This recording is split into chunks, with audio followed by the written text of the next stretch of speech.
राधे राधे, जय श्री राम। वीडियो थोड़ी लेट है, कुछ प्रॉब्लम हो गई थी तो उस वजह से मैं वीडियो नहीं बना पा रहा था, कुछ इश्यूज चल रहे हैं। चलिए आगे चलते हैं। मैं आज लेकर के आया हूँ आपके लिए mind map arithmetic progression chapter number 5, class 10th की बात हम कर रहे हैं और चैप्टर नंबर 5 में लेकर के आया हूँ आपके लिए अर्थमेटिक प्रोग्रेशन। उसके ऊपर थोड़ा सा बात कर लेते हैं, है क्या दे रखा है, क्या सिस्टम है पूरा। देखिए सबसे पहले जनरल फॉर्म की बात करते हैं। इसकी जनरल फॉर्म होती है a plus d, a plus 2d, a plus 3d and so on, और लास्ट में एन पे आते हैं जब nth term a plus n minus 1 into D.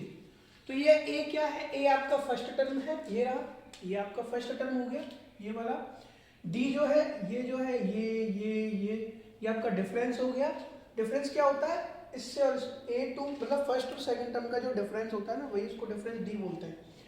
N जो है वो नंबर ऑफ एन टर्म्स, मतलब कितने टर्म हैं।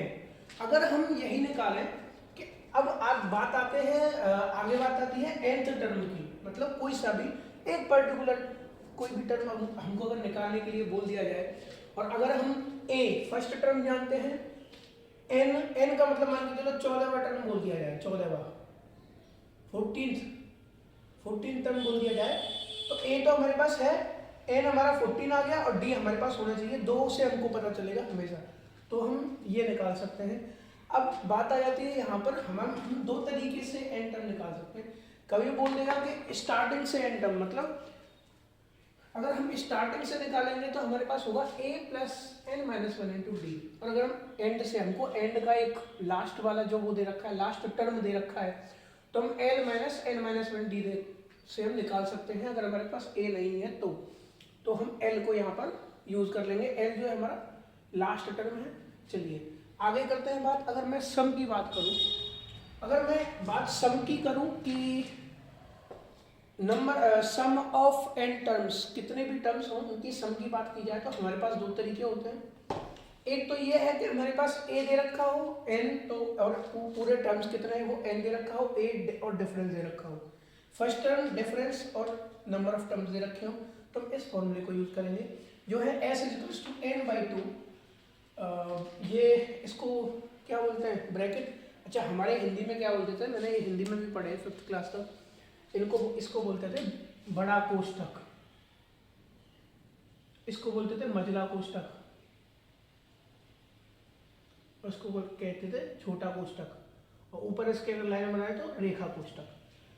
तो ये बड़ा कोष्ठक, ब्रैकेट में फॉर्मूला बता देता हूँ इसको क्या ही बताऊंगा, n by 2 bracket 2a plus n minus 1 into d.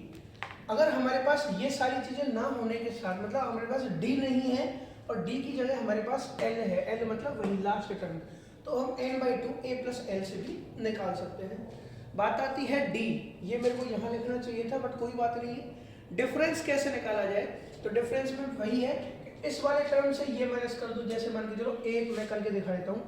अगर मैं यहाँ कहूँ मेरे को डिफरेंस निकालना है a प्लस डी, तो दूसरा टर्म हो गया, पहला टर्म इसे मैं a माइनस कर दूँ तो ऐसे आ गया डिफरेंस। ऐसे ही अगर इसको ले लो, इन दोनों से डिफरेंस निकालना है तो तीसरे से दूसरे को माइनस करना पड़ेगा। ये चौथा टर्म है, चौथे से तीसरे को माइनस कर दूंगा।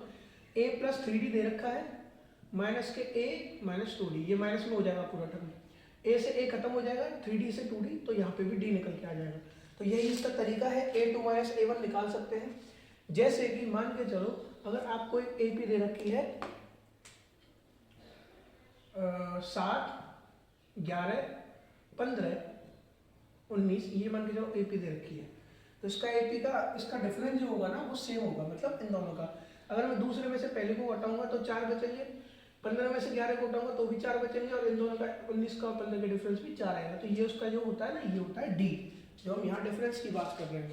बात आती है, ये आपके हो गए मेन फॉर्मूले, इनको अच्छे से करके जाना, ये क्वेश्चन फंसते हैं, और सम में से तो 100% क्वेश्चन फंसता ही है। इनको अच्छे से रट करके जाना। रट करके क्या, क्वेश्चन करोगे तो हो जाएंगे, रटने की जरूरत नहीं होती है मैथमेटिक्स में। और बात करते हैं अगर इनकी के रट नहीं पाते हैं, मैथमेटिक्स को रटे कैसे, याद कैसे करें।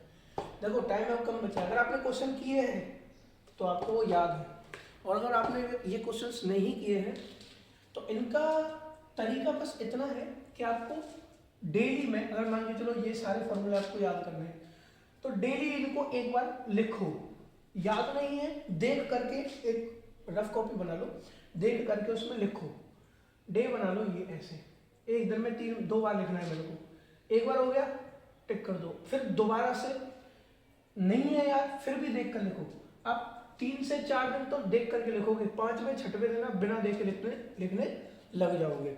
और ये बंद नहीं करना है, कम से कम जितना कोई टाइम बचा है आपके पास एग्जाम में, तब तक ये काम करो सारे फॉर्मूलेज के साथ। ऐसा हो ही नहीं सकता कि वो आपको रट ना जाए, तो आपको फॉर्मूले याद हो जाएंगे। बात करते हैं, लास्ट हमारा पॉइंट है, if a plus b, if a b and c are in A P, अगर ए बी सी है कुछ ऐसे, ए बी और सी, ये अगर ए पी है तो बी जो होता है ना उसका मीन टर्म होता है। क्या होता है इसका? Mean term. और इसको निकालते कैसे हैं? B equals to a plus c upon 2।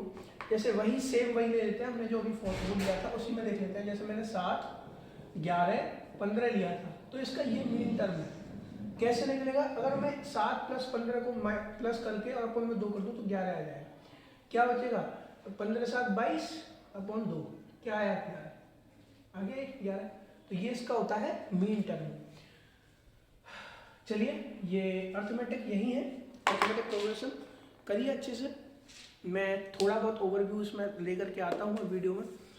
मिलते हैं अगली वीडियो में, तब तक के लिए ध्यान रखें, अपना ख्याल रखें।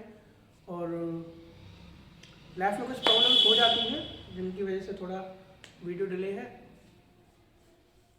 प्रॉब्लम्स क्या, ऐसे ही है, एक तो टाइम नहीं मिल पाता है, फिर और भी काम में होते हैं, तो वही डेली रूटीन के चक्कर में। चलिए, डेली रूटीन के चलते मैं कोशिश करूँगा वीडियो जल्दी से जल्दी आएंगी। तब तक के लिए जय हिंद, जय भारत, भारत माता की जय।